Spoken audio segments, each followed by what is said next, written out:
Yesterday, Donald descended onto Washington, D.C., which will once again be his residence come January 20th.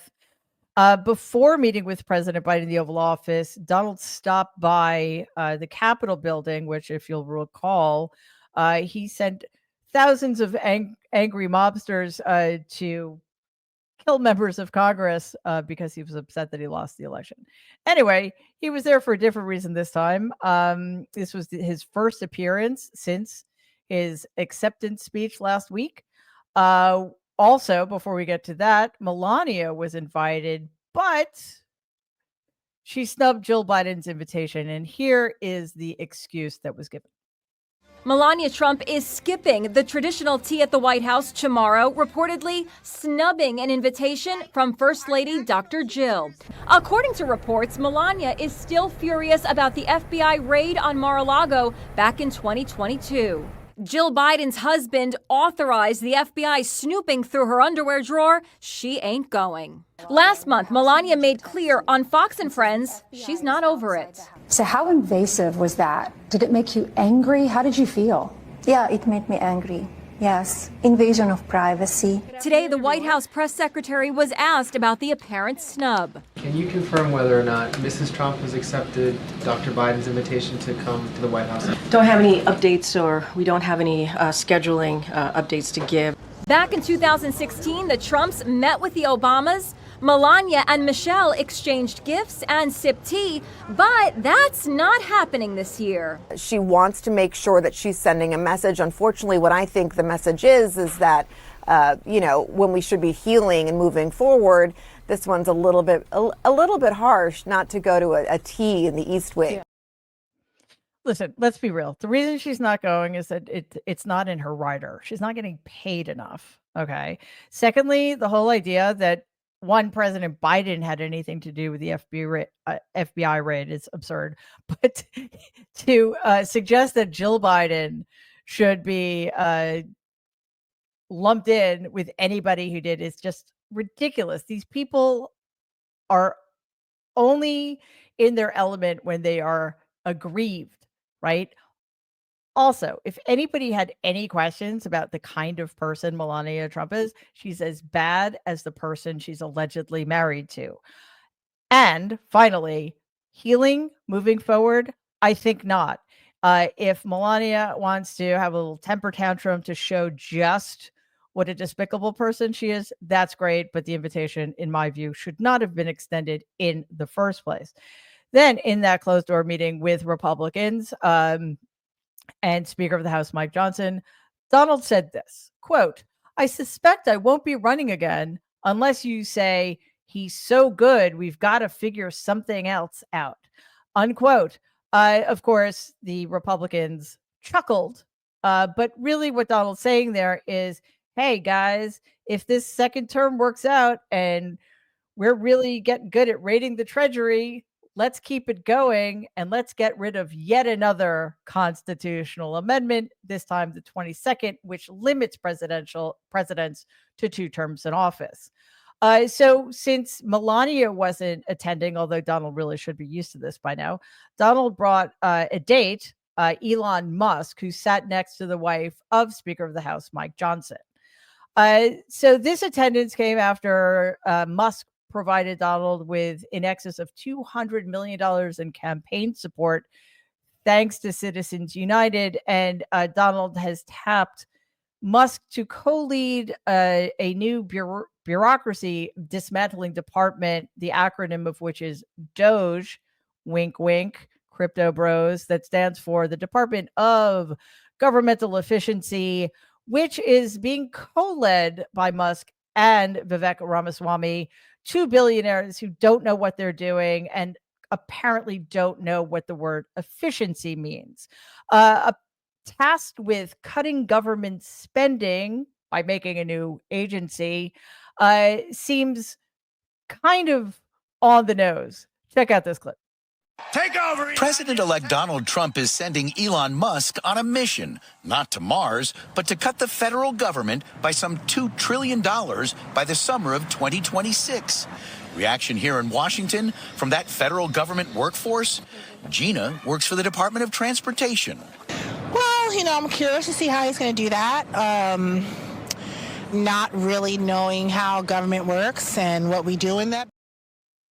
Yes, yes, Gina, I'm curious too. And another word is horrified, that somebody like him is going to be in charge of any governmental agency or any department within the executive branch.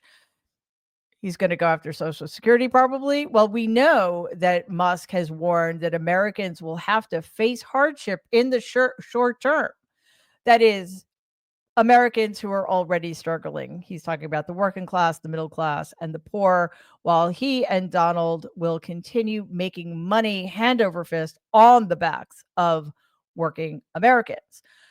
Sadly, after the meeting with Republicans, Donald did go to the Oval Office to meet with Joe Biden at Biden's invitation. If you'll remember, back in 2020, Donald did not extend the same invitation to Joe Biden, which should have told us as much as we needed to know about Donald, his willingness to accept the results of a free and fair election, which is to say his unwillingness to do so.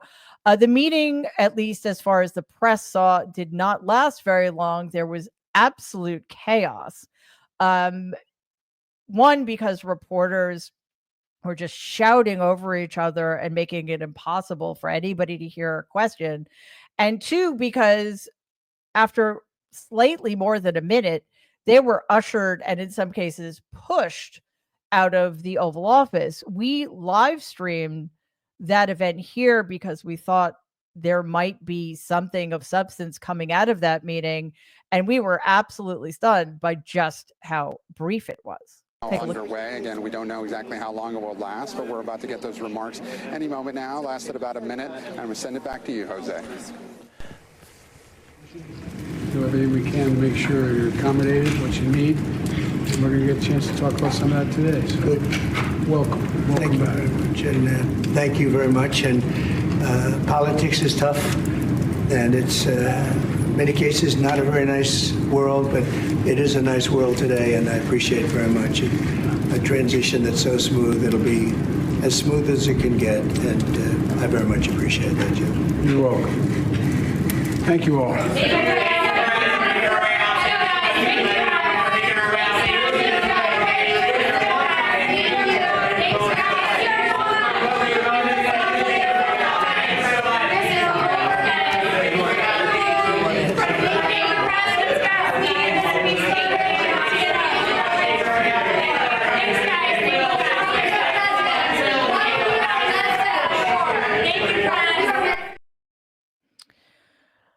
All right, then. I have to confess, I'm quite relieved that it was cut short, because if I had to hear any more of that exchange between President Biden and Donald, I'm not entirely sure I could have kept my sanity.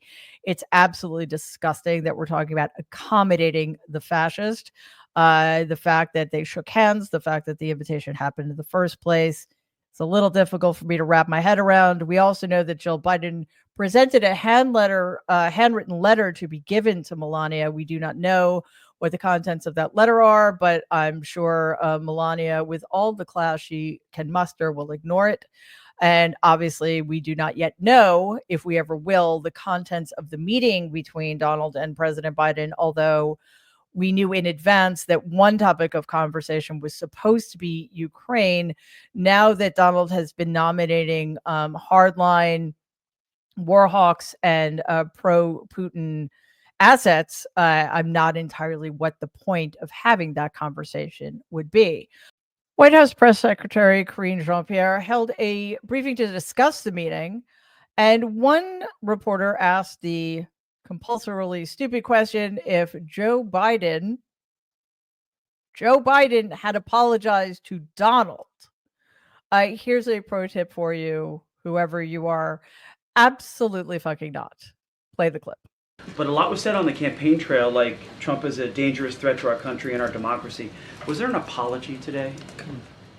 I'm sorry? Was there an apology from President Biden for the words, some of the words he used? An apology from the President Biden to President-elect Trump for some of the words that was used on the campaign trail? Look, and I've answered this a couple of times about a threat to democracy in the past week. The president is going to always feel obligated to be honest with the American people. What he says still stands. And it's not just him.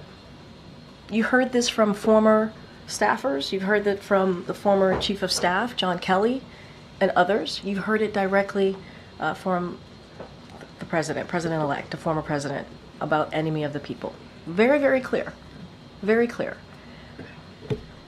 What we want to be also very clear about is the importance of listening to the will of the American people. There was another. Okay, as far as I know, have never heard anybody ask Donald if he's going to apologize for starting the big lie, killing hundreds of thousands of Americans with COVID, inciting an insurrection against his own government, sexually assaulting women, and on and on and on. No, nobody ever has. So the idea that President Biden, of all people, would apologize to Donald for telling us exactly who he is, a fascist, is absurd, as is the fact that they shook hands and had a cordial meeting in the White House. Another question was asked that was also completely ridiculous by the failed son of Fox host Steve Doocy, who was once the stunt double for Herbie the Elf, who aspired to be a dentist in the classic Christmas cartoon Rudolph the Red-Nosed Reindeer. This was the question. Thanks, Green. Did President Biden show incoming President Trump anything classified? No. No. Why not? Why would he? This was an opportunity for them to speak candidly, openly. I've said to you that it was gracious, it was incredibly substantive, and I'll just leave it there.